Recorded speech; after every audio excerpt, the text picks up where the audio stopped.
જો આપણે પહોંચી ગયા છીએ નાખરાવાડી મેળામાં, જે રાજકોટની બાજુમાં આવેલો છે. મેળામાં અને રામદેવ મંદિર છે, તે પણ દર્શન કર્યા. જો અવનવી નાની છોકરાઓ માટે રાઈડું અને સ્ટોલ ને એવું લાગેલું છે. તો પણ આપણે પણ ફરવા આવી ગયા નાખરાવાડી મેળામાં.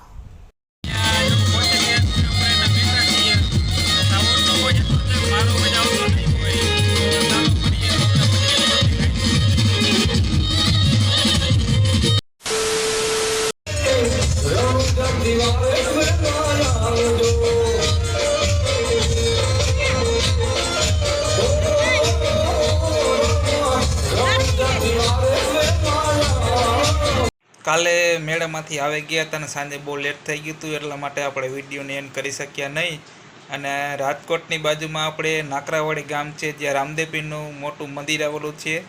ત્યાં પાંચમનો અને 11નો મેળો ભરાય છે. તો ત્યારે ઘણા બધા ભક્તો દર્શન કરવા આવે છે અને મેળાની મજા લે છે. તો આપણે પણ ગયા હતા, ત્યાં દર્શન કર્યા રામદેવપીરના અને મેળામાં ફર્યા. ત્યાં વિડીયો શૂટિંગ કે કાંઈ અલાઉડ છે નહીં રામદેવપીરના મંદિરે, એટલા માટે ત્યાંનું શૂટિંગ કર્યું નથી. તો આ વ્લોગ તમને કેવોક લાગ્યો તેનો રિસ્પોન્સ મને જરૂર આપજો. અને મારા અવનવા વ્લોગ જોવા માટે મારી ચેનલને સબસ્ક્રાઈબ કરી દીધો, જેથી કરીને નોટિફિકેશન તમને મળતા રહે. અને મારા લાઇફસ્ટાઈલના વ્લોગ અને અલગ અલગ સ્થળના વ્લોગ તમને કેવાક લાગે છે તે પણ મને કમેન્ટ કરીને જરૂર જણાવજો. તો ચાલો મળીએ આપણા નવા વ્લોગમાં. ત્યાં સુધી બાય બાય ને ટેક કેર.